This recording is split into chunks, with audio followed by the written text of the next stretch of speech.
Namaskaromi and welcome back. So now that we have learned a bit about the kind of early colonial ideas about yoga, the reception of yoga, let's now walk through how modern yoga became developed, constructed within three distinct domains or inflections: psychosomatic or neo-Hindu yoga, meditational and devotional types of yoga, and postural or physical yoga.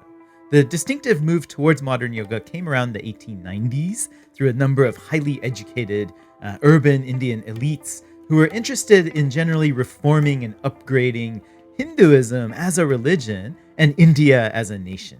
Among the most impactful of these was the spiritual leader named Swami Vivekananda, who in 1893 famously traveled to Chicago to be part of the Parliament of World Religions, where he presented a normative vision of Hinduism as being an ancient religion that was grounded in a non-dualist philosophy, in rational thought, and in principles of self-development and ethical activism. This is what De Michelis calls Neo-Vedanta. Modern yoga was at the heart of Vivekananda's vision.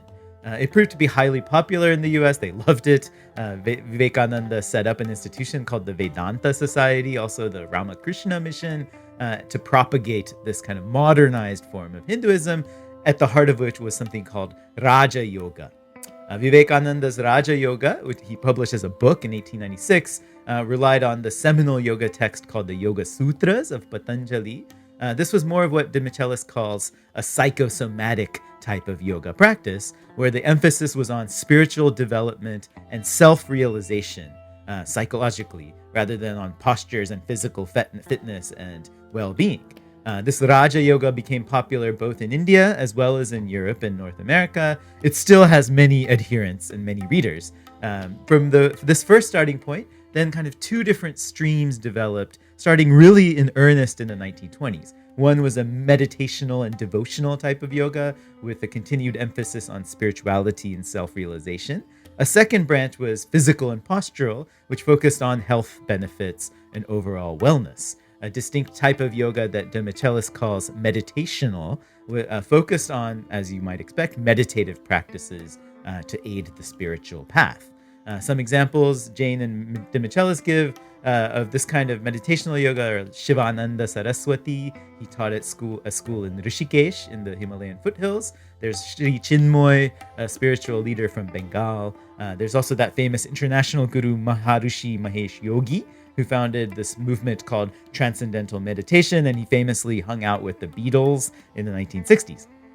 These meditational paths of yoga often involve distinct charismatic founders or leaders like these folks who asked their practitioners to sort of buy into their specific beliefs and lifestyles and worldviews alongside with just doing the meditative yoga practices.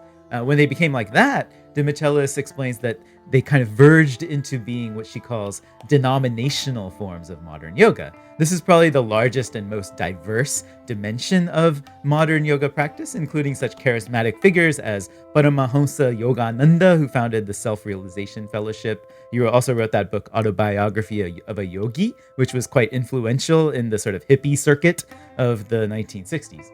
Then there was Bhaktivedanta Prabhupada, who founded the International Society of Krishna Consciousness, better known as the Hare Krishnas, who were very active in proselytizing in urban centers all over the world, airports, very famously singing kirtan, Hare Krishna, dressing in sort of renunciant clothing, dancing, and most notably offering free meals and devotional literature to everybody to gain new followers.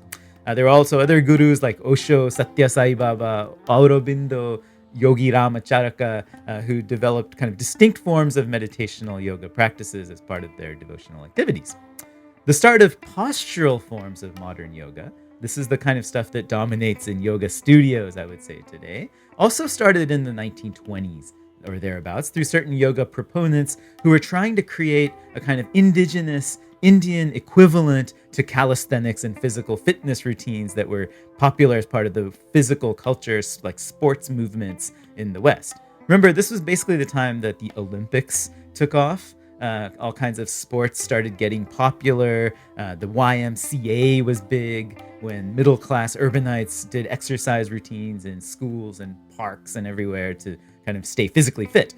In India, a handful of modern reformers dug into a tradition known as Hatha Yoga in order to kind of create an Indian equivalent of that. Singleton argues that modern yoga was created out of colonial India's dialogical encounter with the worldwide physical cultural movement. The first two modern institutions to teach and develop modern postural yoga in India were the Yoga Institute of Sri Yogendra, founded in 1918 in Santa Cruz, which is a district of Mumbai, and the Kaivalya Dham Ashram in a hill station called Lonavala, which is right in between Mumbai and Pune. It was established in 1921. Fascinating fellow named Swami Kuvalayananda. Both institutions are actually still active. The founders were key figures who blended together medical, scientific methods along with this kind of yoga knowledge, traditional knowledge. Kuvalayananda actually did a number of famous experiments in which he'd measure like the vitals of postural yoga practitioners through all kinds of different medical equipment to see if their physical practices had any scientifically verifiable effects. These two schools, alongside those, another highly influential school that focused on postural yoga developed between sort of the 1930s and 50s in Mysore in South India. Here, a yoga master named Tirumalai Krishnamacharya created a system of yoga practice where practitioners worked through sequences of postures called asanas. Krishnamacharya had a number of very prominent disciples, including BKS Iyengar, K. Pattabi Joyce, Indra Devi, and a bunch of others who created their own distinct branches in that lineage. We'll be actually going through those postural lineages and schools in more detail next week, so I won't say too much about that for now, but maybe we can just sort of end this brief little history of modern yoga with a few notes. One, the vast majority of yoga as exercise classes that you can take in Vancouver or most anywhere in the world, they're derived from that postural tradition, right? The various postural forms that were developed by different gurus and schools beginning in the 1920s in India.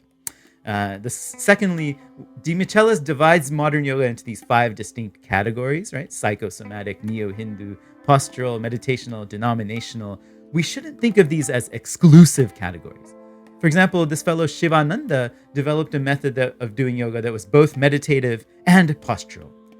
Another charismatic guru named Muktananda, as part of the Siddha Yoga school, similarly has devotional, meditative, postural, and psychosomatic elements to his practice. Iyengar is heavily focused on postural techniques, but he also engages with ideas of self-realization and the Yoga Sutras of Patanjali. These are key parts of the psychosomatic approach.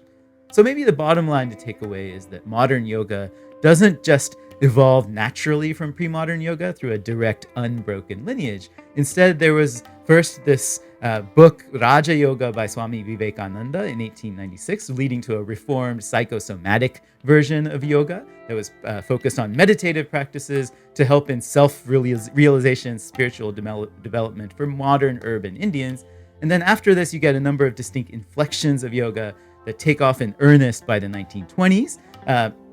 Predominantly spiritual, devotional ones, and also more postural, physical fitness types of yoga, like tentacles maybe of yoga or maybe more like flowering vines. Maybe that's a pleasant image than tentacles. These vines were kind of branching out and growing all over the world. They get intertwined and tangled with each other. So nowadays you could go to a yoga class in Vancouver where they, let's say, start with a mantra, Hindu mantra, then do some demanding, very sweaty sequences of physical postures, and then end with a kind of deep meditative session.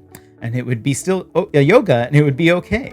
This is what modern yoga is like. It's a complicated, tangled vine with many different shoots and flowers, looking all beautiful and lovely as it spreads across the world. So thanks for watching. Next time we'll be looking at one particular vine on this massive flowering tree, the lineage of T. Krishnamacharya and the Mysore tradition of postural yoga. See you next week.